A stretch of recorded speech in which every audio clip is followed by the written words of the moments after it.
welcome to everybody in today's webinar. This is going to be our 18th webinar, and it's the second in the series of talks on Ayurveda by Dr. Sangeeta.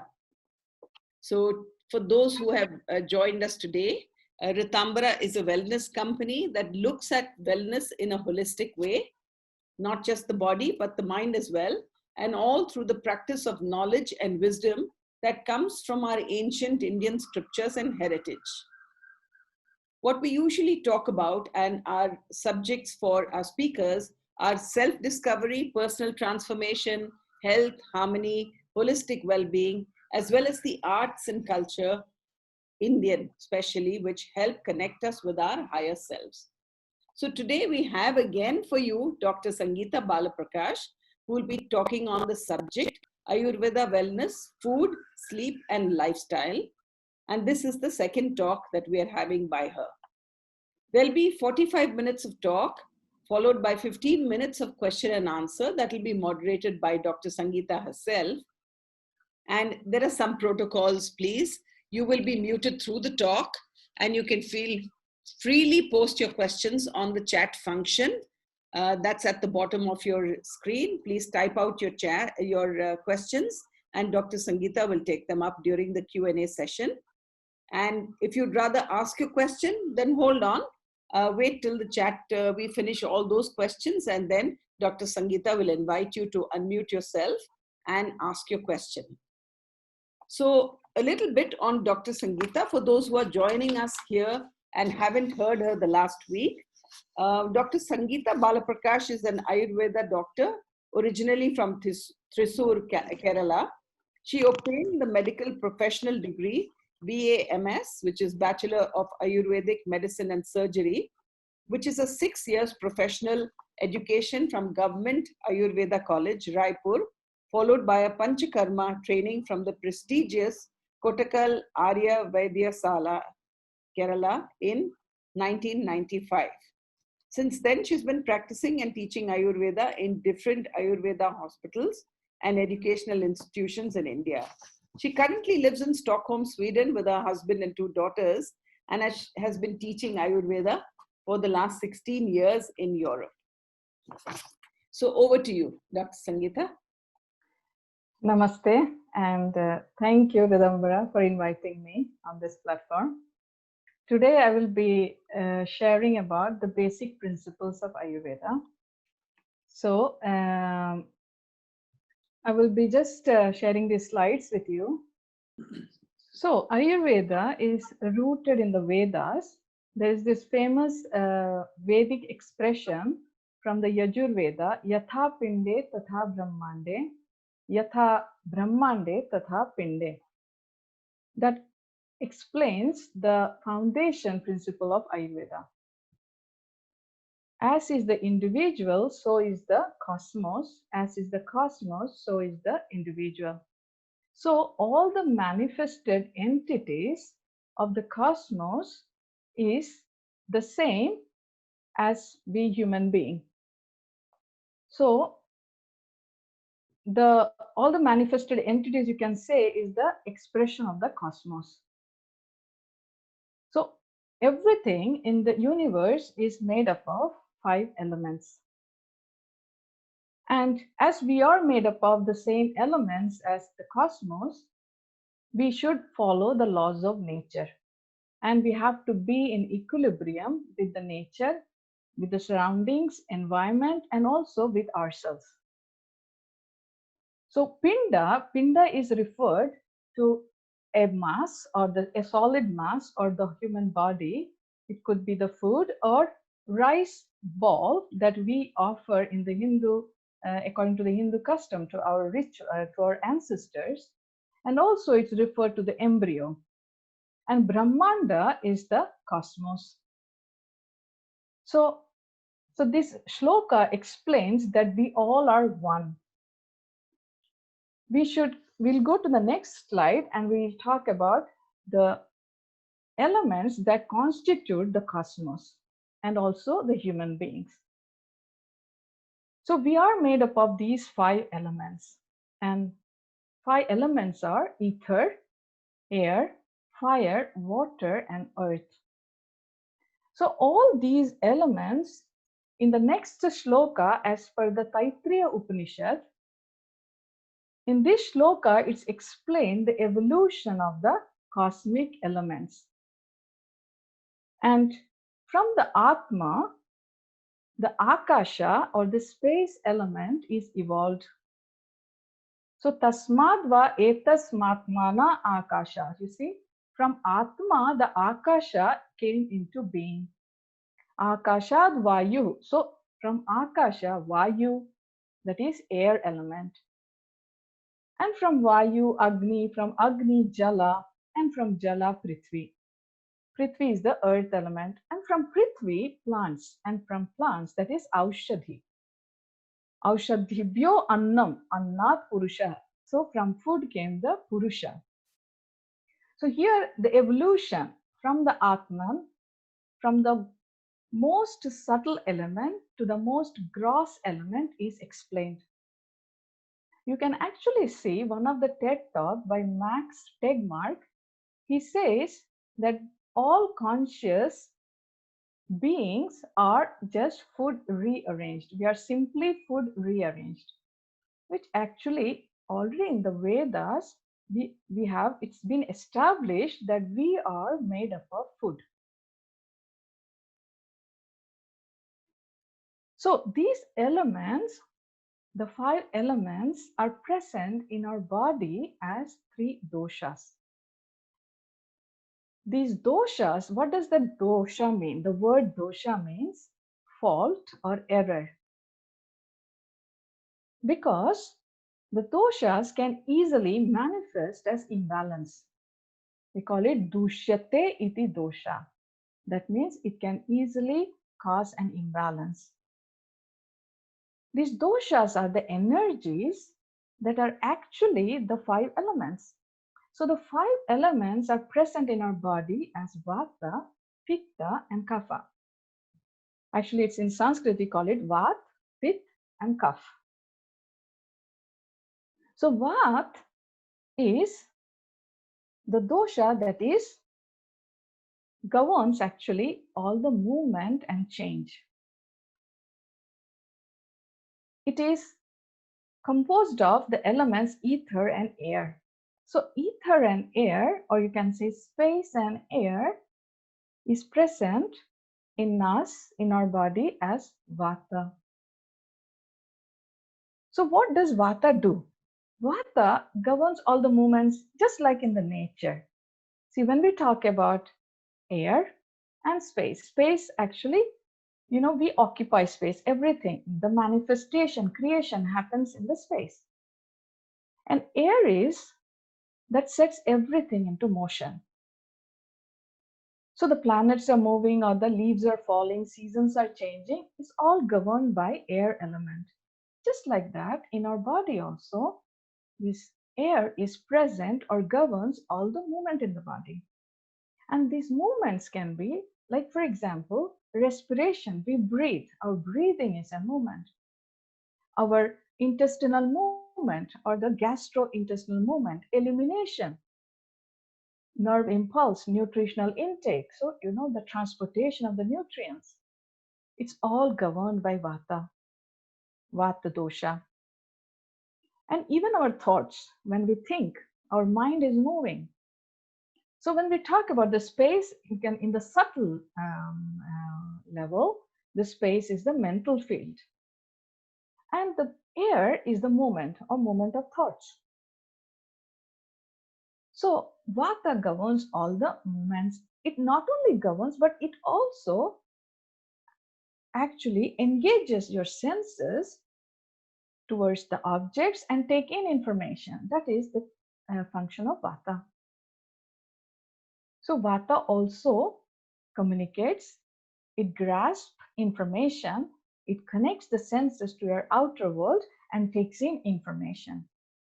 So those are the functions of Vata. Vata is also the primary air, the most subtle energy. And it actually controls the other 2 doshas also. See, just like in the nature, the wind can control or it can blow the fire, or it can also move the water. So like that is Vata in our body governs the next two doshas or can control the other two doshas also. We, we go into the next slide, we talk about Pitta here. Pitta is the energy of transformation. So the fire and water in our body is present as Pitta dosha. Just like in the nature, the fire transforms everything.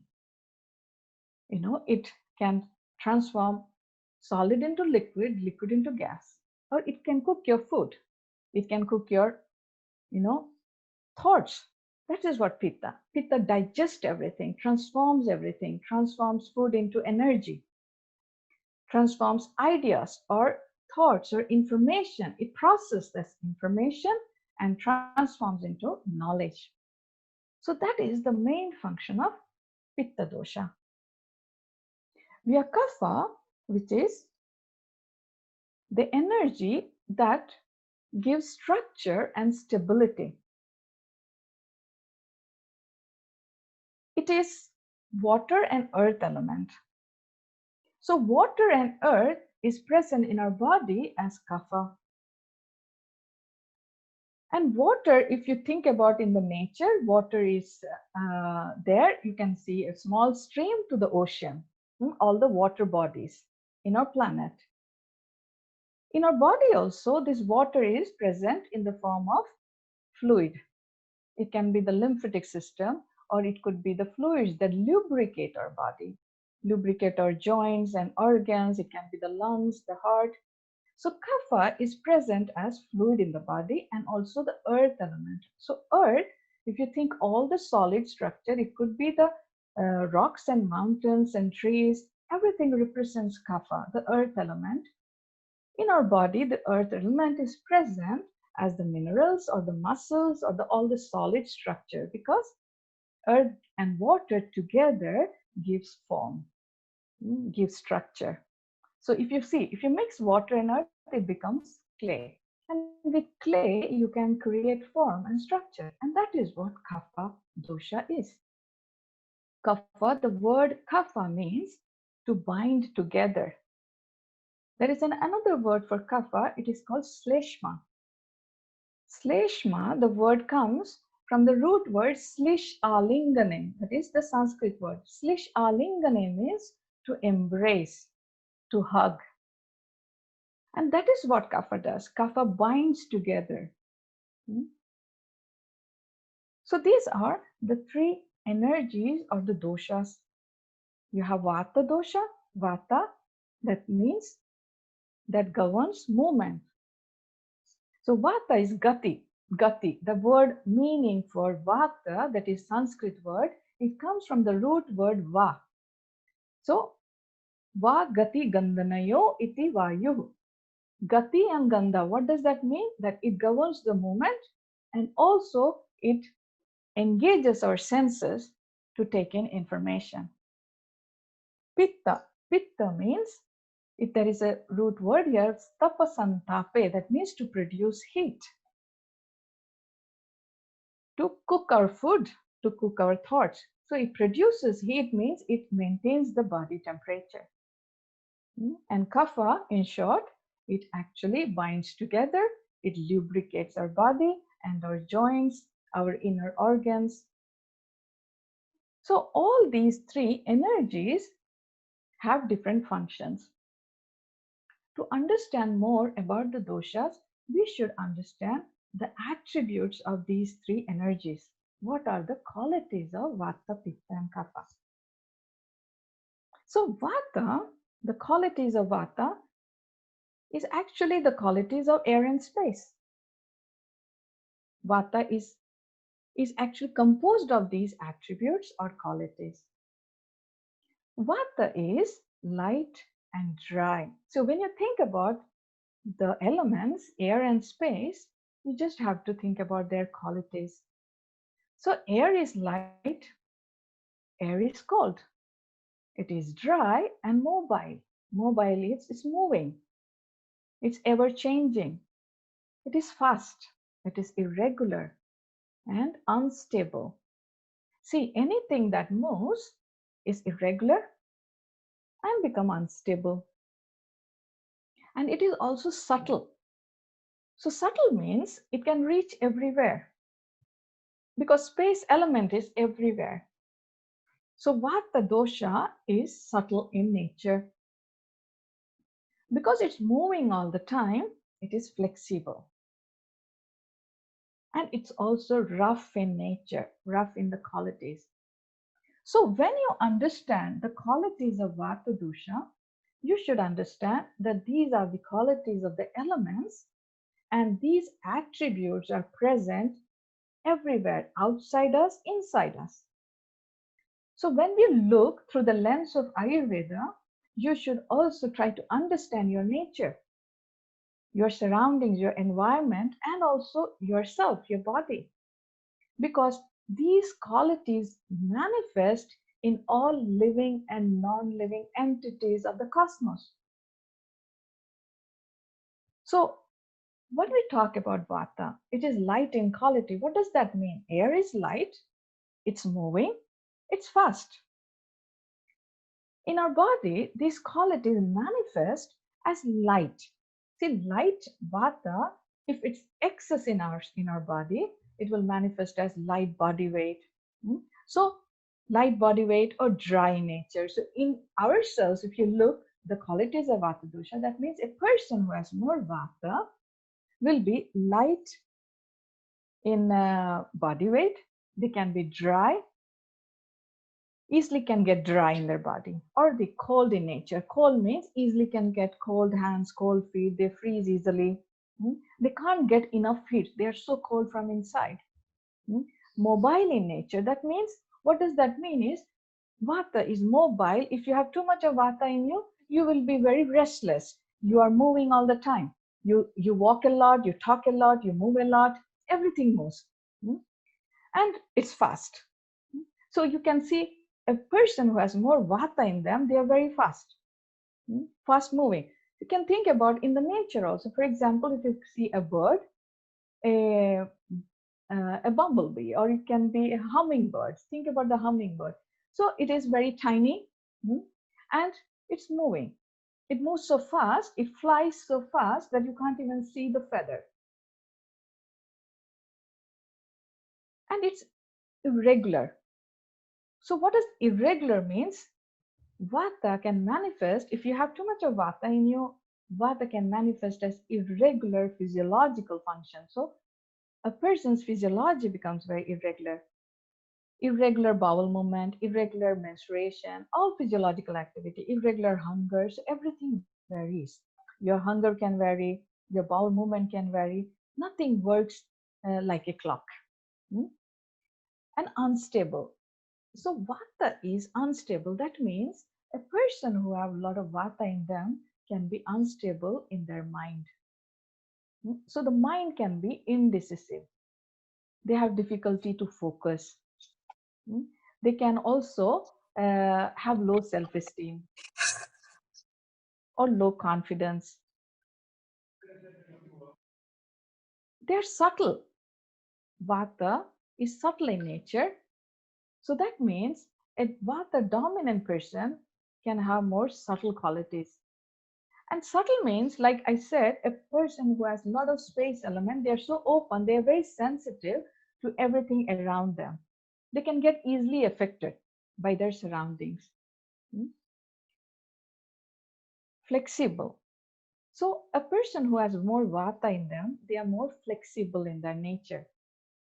They're adaptable. They can adapt to new circumstances, new situations.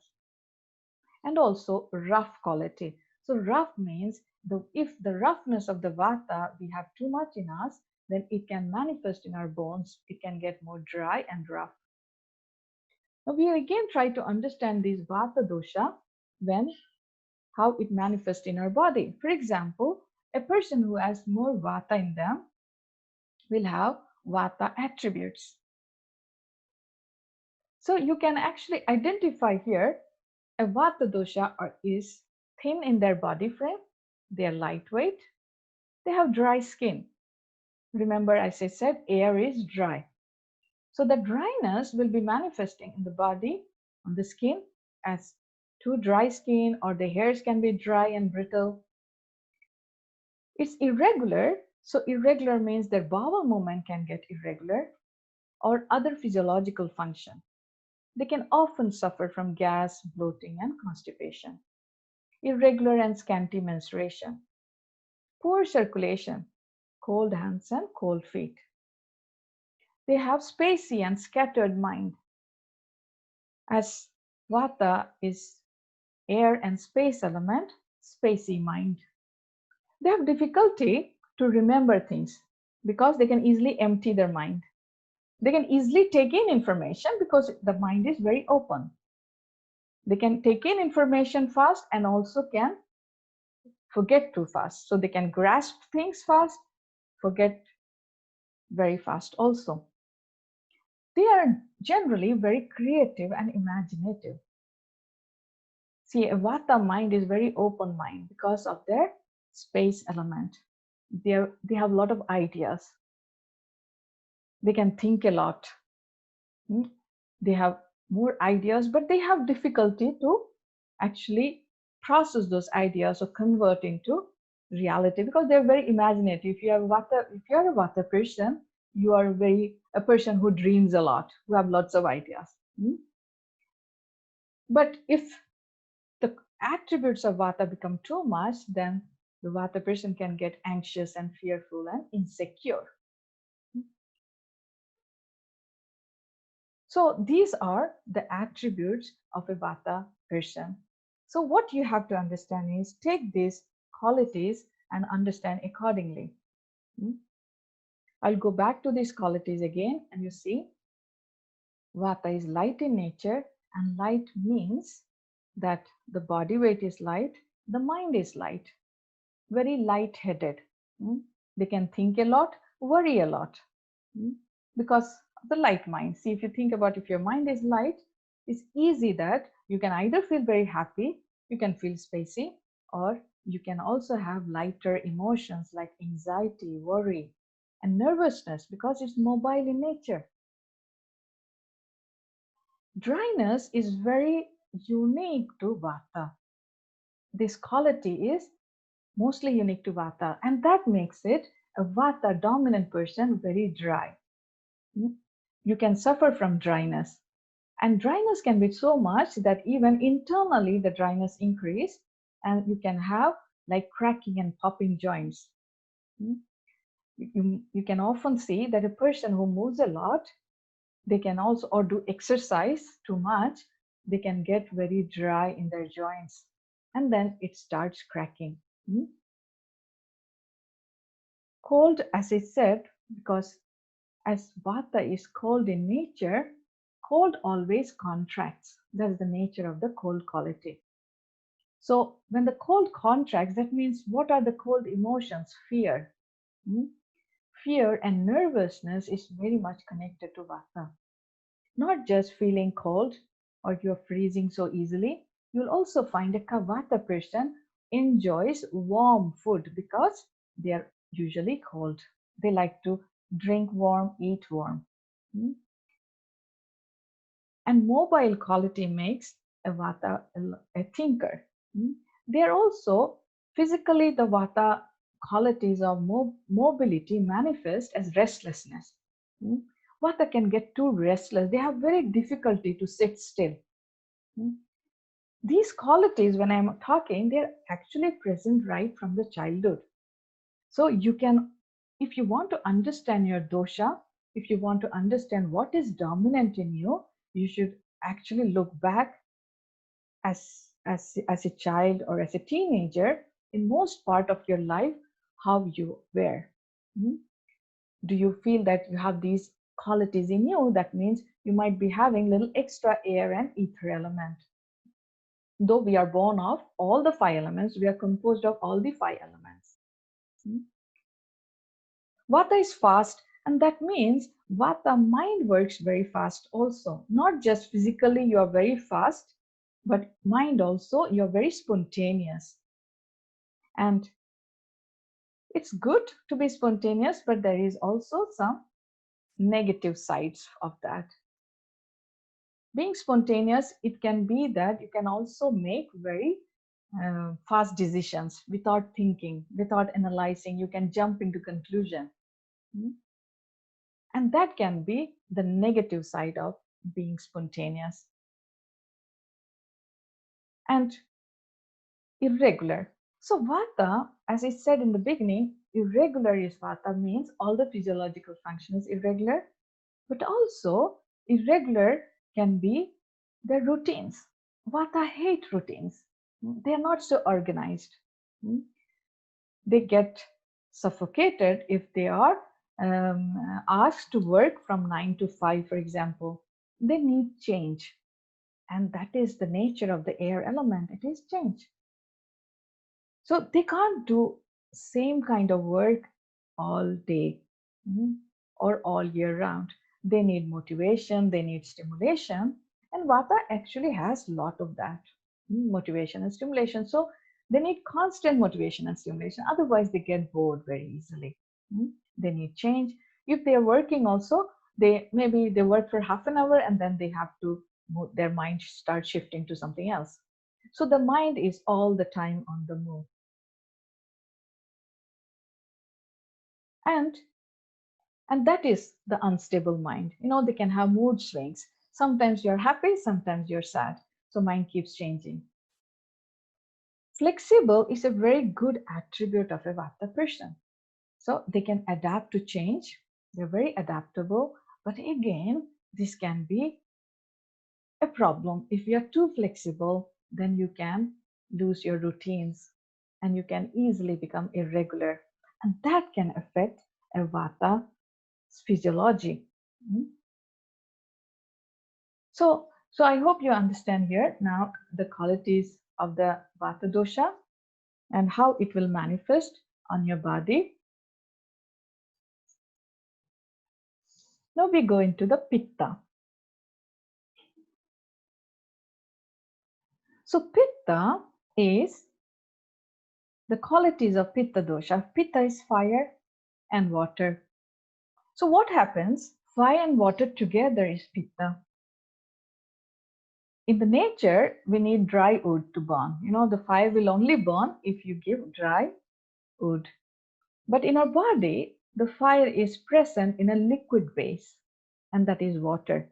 So what is Pitta in our body? So Pitta is present in our body as digestive juice or enzymes and hormones or chemicals that transforms food or process the food into energy. Now, Pitta will carry the qualities of both fire and water. Fire is hot and light. So Pitta is light, also just like Vata, but not so light because it has water element also. So Pitta is light means they are medium built, medium body weight. They have better endurance, both physical and mental, compared to a Vata. It's hot in nature. Because of the fire element, Pitta is hot. That means they can maintain their body heat very well. They're not like Vata, just like as for example, as I said, Vata has a lot of cold quality in them. They easily freeze, but Pitta can suffer from heat. They can easily sweat. They don't like too much heat qualities because they can sweat and they can get irritated. Pitta is also a little moist and oily. So what does that mean? That oily means in Sanskrit we call sasneham. Sasneham means little bit oily, little fatty. So Pitta can have oily skin. So this quality of Pitta will manifest on our body as oily skin, oily hair, and also the fat can be seen in the internally also. So if for example, if a Pitta person can eat too oily food, they can have diarrhea. They have difficulty to digest the fat. They can easily get nausea. It's sharp in nature. So sharp quality means the fire is sharp. If you think about laser, It is sharp.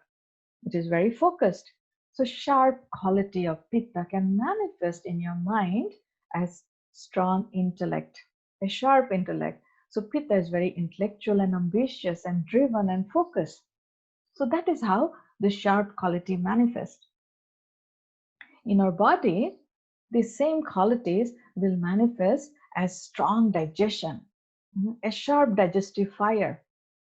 Pitta person has strong digestion and metabolism. Sharp also means all the physiological function works like a clock. So you can see that Pitta person have regular bowel movement. It works like you get up in the morning and you can empty the bowel at the same time.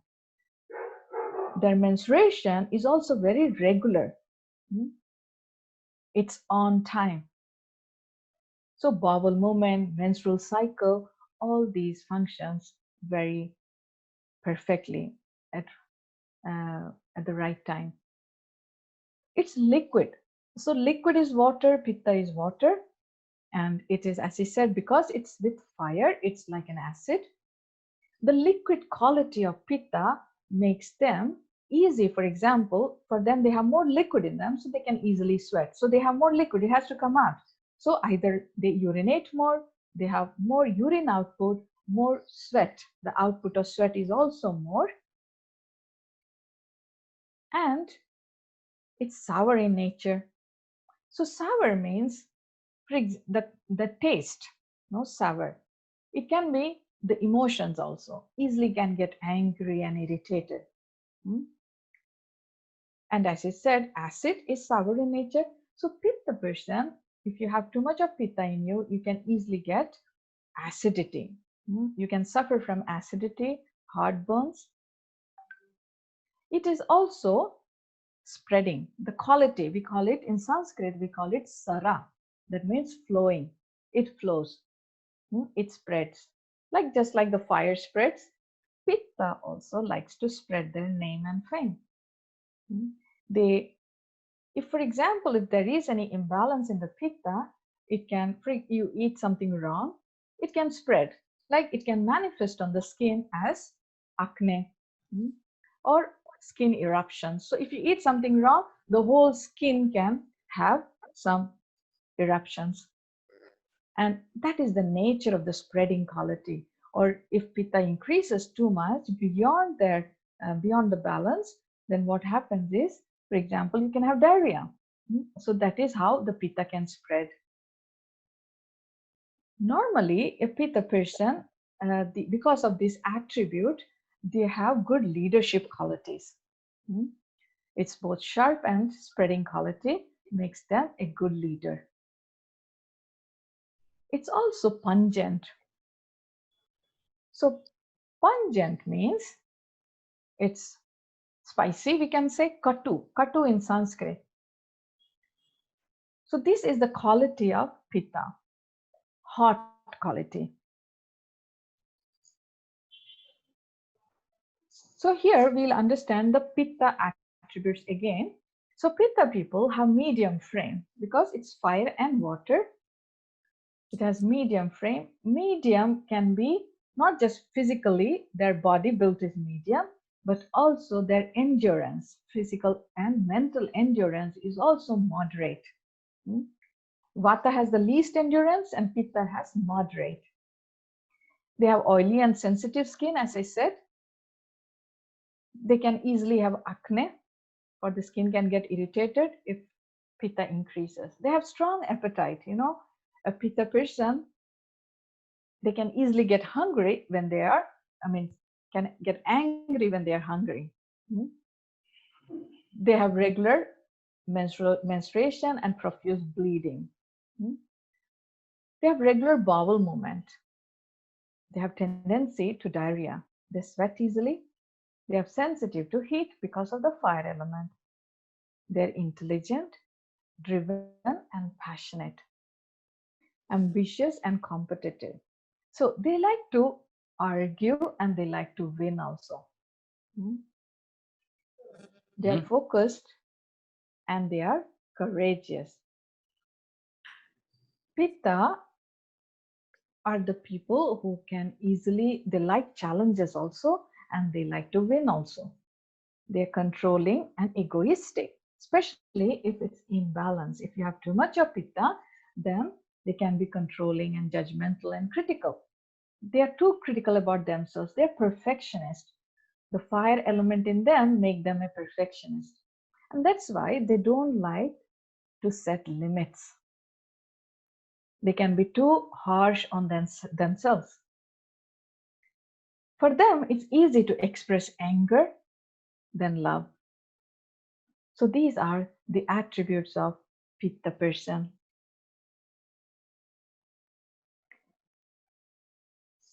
Now we go into the Kapha qualities. So Kapha dosha, because it is earth element, so earth is heavy, and everything that is heavy can be slow. So heavy, slow, and soft, oily, unctuous, immobile, and sweet are the qualities of Kapha. So these qualities, again, as I said before, you need to try to see these qualities around you also. In all the manifestations, if you take an example of a bird, for example, penguin is a bird but can't fly. Qualities of Kapha, immobile. You can see that quality in swan or flamingo. You can see how they can stand on one leg and they can conserve their energy, and that is the Kapha dosha. They don't like to move that much. They are heavy and slow. That means that these qualities will manifest in our body as heaviness. That means a heavy body. Body built is strong. They are slow, slow to walk, slow to think. So they can take in information, but slowly. Once they take in, they have good memory. It stays there forever. They have soft skin, soft bones. Like that, they have soft mind. They're soft in nature also. They're a little oily and fatty. Kapha is also cold, but they don't suffer from cold like a Vata person because they have good fat. They can be a little bit sticky and slimy. What does that mean? Sticky means mentally this quality will be manifested as attachment and possessiveness. They are by nature, they are very sweet, by sweet in nature, very kind and compassionate and loving and caring. So the attributes of a Kapha person, you have to just think about those qualities and you see how it expresses in your personality. Kapha has big physique, they have soft and moist skin, they have slow digestion and metabolism. That's why Kapha person, they just have to look at the food, they can put on weight. They have poor appetite. They're not so hungry like a Pitta. They can indulge in comfort eating. So even though they're not so hungry, they can indulge in comfort eating, and that can lead to weight gain. So they have tendency to put on weight because of the earth element, and they have hard to lose it because it sticks to them. It's sticky also. The tendency to accumulate things. They are hoarders. They like to accumulate. They hoard things. They're very attached to materialistic things and people. They're happy-go-lucky-go person. They're calm and content. They're very stable mentally and grounded. They have strong memory and a stable mind. They resist change. They don't like change, which can be a problem for a Kapha person. They're static, not flexible. They don't like to move a lot. Even though Kapha has the best physique, they're least interested to move. So those are the attributes of Kapha person. So I hope you understand a little bit of the doshas here and how these doshas manifest in our body. Though we are composed of all these three energies, all Vata, Pitta, Kapha is present in us, but by birth, when we are born, one of the elements can stand out or it can be dominant, and based on the element that is dominant in you at the time of birth, the qualities will manifest more strongly, and that can affect or can manifest in your personality or in your physiology. So it's very important to understand which dosha you have more in you or in your prakriti, and accordingly you can choose your lifestyle and food. So that was all about the doshas in short.